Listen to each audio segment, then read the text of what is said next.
Chapter 1. Like any good date, let's start with the length. I'm very happy with the length. I'm usually happy with the length. It does not take much. I'm easy to please. All I need is enough to hit the G spot, and Resident Evil 9 hits the G. It gives it a good, respectable tickle. Now, the girth or the bloat, for those who can't think abstractly, I'm not a girth fan. Luckily, the game isn't too girthy, and it's just the right amount of foreskin, which is quite a lot. Chapter 2, the characters. Resident Evil has some of the most iconic character designs out of any game series, and this fact has lasted the better part of 3 decades.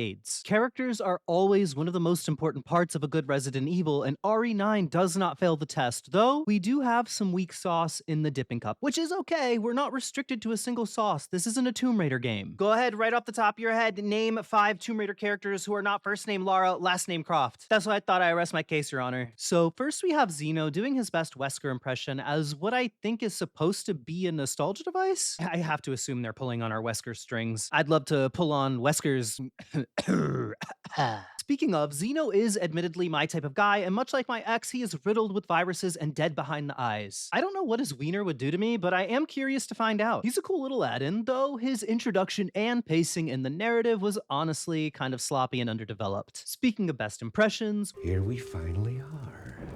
we get Victor Gideon doing his best greasy-mouthed Dark Knight Heath Ledger impression while cosplaying as White Morpheus. You want to know how I got my scar?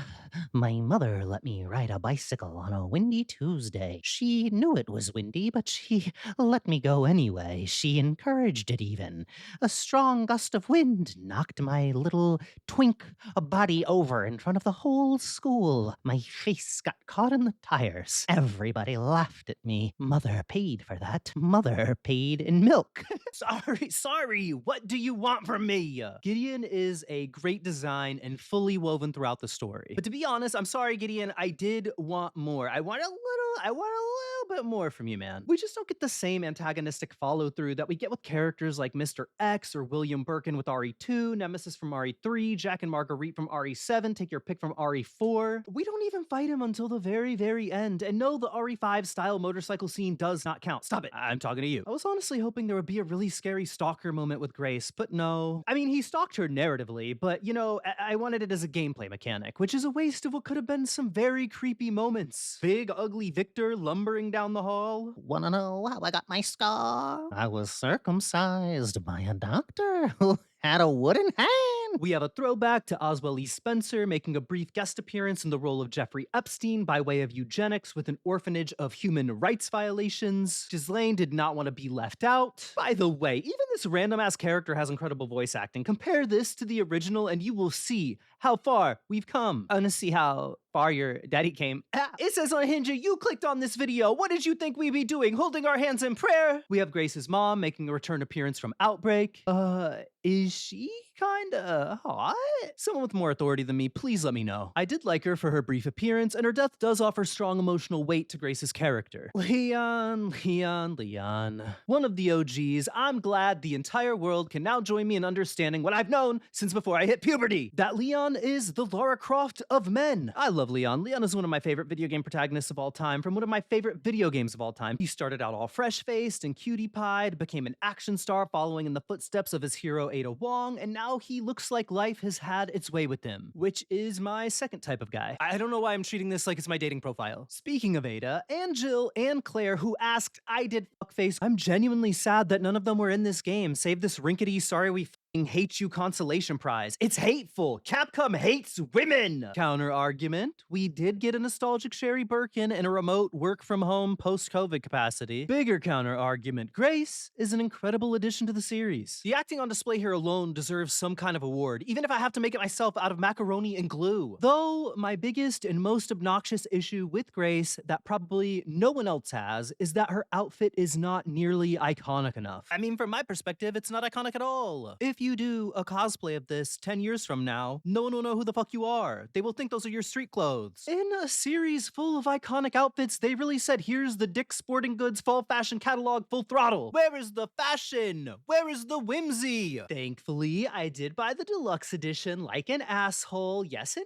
asshole. I'm a contribution to the problem, but I rarely buy games, and Resident Evil is in my top 10, so fuck me dry, I did it. Which, by the way, gave me her film noir outfit. I don't care care if she's an FBI analyst. She deserves fashion, okay? Her film noir outfit was way more iconic and whimsical than whatever anonymous background actor bullshit she was wearing to start with. I know it's sort of just like kind of a recolor, the pants are different, but I also gave Leon the apocalypse outfit because hot. Am I right, ladies? Ladies, nuts on your daddy's chin. The pants hug his butt the way I want to hug his butt. Grace is just a good character all around and integral to the plot. Her relationship with Emily is part of this appreciation I feel for her. Their shared dynamic and the mounting horror was peak form. And speaking of Emily, I really grew attached to her. I really wanted to save Emily. She was so sweet and vulnerable and just doing her best. Her entire childhood robbed from her because some disgusting Timu Joker decided to pump her full of 115 types of infected blood, then lock her in a cage. And also, she's blind while all of these horrors are happening around her. I was genuinely bummed out when the virus took her over, even though I was expecting it since the moment I found her, which honestly, the expectation probably made it more sad. That idea of always impending doom. The setup did feel obvious, which is totally fine. I've played too many games, I've watched too many movies, but me not being surprised doesn't make me enjoy it any less. So, what did surprise me was them saving her in the end with the antivirus. Consider my heart warmed. Sad about her sister, though. RIP. Chapter 3, the pacing, the motion, the thrust of it all. RE9 can essentially be broken down into two parts. One, the Chronic Care Center section, which is mostly Grace following the first-person survival horror vibes of RE7. And two, the Raccoon City section, which is mostly Leon following the action-heavy, sprawling location vibes of RE4. We also get cute little design choices matching small details, such as Grace's inventory management to that of Ethan's from RE7, doing the same with Leon, matching his inventory management with that of RE4. There was a lot of care and consideration in these choices, and I really appreciate that. RE9 is the perfect combination of the highly action-oriented RE4 and the very creepy return-to-form survival horror of RE7. And where RE7 failed in its final act for me after building up a strong foundation of horror in the first two acts, regressing back to the action slop of RE6, RE9, on the other hand, fixes that issue with a push-pull dynamic between the two versions of the game. The Grace-heavy first section switching to Leon for brief moments of respite, and the Leon-heavy second section switching to Grace to remind you that the game can still be creepy. This back-and-forth dynamic does help the game maintain its freshness throughout its 12-hour runtime. Though, I do have to admit the second half did threaten to encroach upon the territory of boredom since the locations weren't too memorable, and we had to suffer through a dusty, post-apocalyptic, brown Mad Max color palette. Counter argument, they did fight this off with some fun action set pieces like the gas station, the building where you scaled it to fight on broken glass, a motorcycle chase, a repurposing of the orphanage for a late game creep fest, and the obvious return to RPD. For the final stretch, we also had a foray into a series staple Umbrella Laboratory to reorient the aesthetic and give the game a final breath of oxygen. Also, the speed with which you obtained weapon upgrades definitely helped stave off the boredom in the latter half of the game. What in RE4 took the entire runtime, you could accomplish in a few hours in RE9. I have to admit, despite my overwhelming goonery for Dear Daddy Leon, the Grace-heavy first half was definitely my favorite part. I just really appreciate the old school horror of it over the action of Leon's sections, but Leon's sections were a ginger coffee bean palate cleanser. They refreshed you. They were degradation, domination, aftercare. They got you all ready for the next sesh. Chapter 4, Random Things I Loved or Hated. 1. Location is one of the most important facets of a good Resident Evil game. The location should be a character in and of itself. It should be creepy, full of personality, full of secrets to discover, and the Chronic Care Center did just that. Obviously not to the extent of older games, but I enjoyed every wince-inducing moment. 2. Speaking of, let's talk about the girl. The girl is RE9's stalker enemy, incredibly creepy with good escalation, leading to a fun cat and mouse final fight. My favorite boss sequence in the game. I especially like the section where you're trying to get Emily back from the underground. There's something so creepy about being stuck down there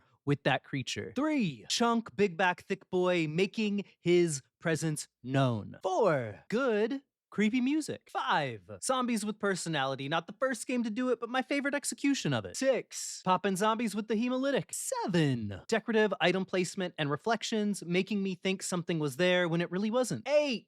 I hated this wall so much, don't know why this wall is there. This just feels lazy. They could have just put rubble here like they did with all the other doors. 9. I have to admit, which might be upsetting for you, but I did hate all of the boss battles save the aforementioned fight with the girl. But as someone someone who has loved Resident Evil since the very first one, I've always hated the boss battles in Resident Evil games. It's always been the weakest part to me, but you don't play Resident Evil for the boss battles. Dark Souls has the monopoly on that. It's just more so a climactic, necessary evil. A necessary Resident Evil. 10. This also might be upsetting for you, but there were definitely some serious narrative issues throughout, but I will save my full story essay for that. So stay tuned. Chapter 5, Wet Sticky Nostalgia. I have a nostalgic soft spot for Resident Evil games. It's one of my favorite series of all time. I started with the original, and I love Resident Evil in profound ways that you will never understand. So pump your little brakes and let me talk my shit. I don't need you gamersplaining nostalgic string pulling in a Resident Evil game to me. For the final half of the game, we received the J.J. Abrams nostalgia theme park treatment. I don't know if that's a good or a bad thing. Much like every relationship I've ever been in, I'm open. Though, unlike a lot of people, I don't need my nostalgia boner tickled with a J.J. Abrams hand job. I might not be the audience for that type of pleasure seeking. All I'm saying is, if you like this but you hate the Force Awakens Star Wars trilogy, you might be full of shit. Regardless, we get stroked with the hollowed out corpse of Raccoon City. We get the corpse of RPD. We get the hollowed out corpse of my childhood. We get Mr. X, Plant 43, Giant Spider, Nemesis, question mark, Hunk, also, question mark, Tofu even, Umbrella, Tricell, Stars. You know, there's something truly sad about wandering the wasted remains of Raccoon City's rubble. What does this say on a deeper level? That everything from our childhoods will eventually be left emptied out, dilapidated husks up to and including ourselves? Yes, poetry. I've read of such a thing. Culture. Ever heard? Now, the nostalgia I actually wanted to see was Jill, Claire, and Ada in starring roles, but I guess that just wasn't meant to be. Everyone is just too horny for Leon, which is okay. I'm also too horny for Leon, but we, as a society, need to do better. Chapter 6, aka the rating, aka is it worth the money? Here we finally are. RE9 did release at $70, which I'm not happy about, but times are a-changing and we're all just a little more poor. However, I was happy with the experience. It was well produced with a lot of fun and frightening moments throughout. It wasn't too linear, there was some room for exploration, or at least the illusion of exploration, which is all I really ask for. I did get around 12 hours out of it while taking my time, which is essentially the equivalent of going to see 4 really long Christopher Nolan films. I'm good with that math. I give it Resident Evil 9 genetically engineered children out of 10. You're welcome. With that being said, thank you so much for watching. Like, comment, subscribe for more high-tier, high-octane, very sexy and emotionally stable gamer content. Thoughtful gamer content. Real gamer content. Not anti-woke slop or virtue signal slop or AI slop. I'm real. I'm real.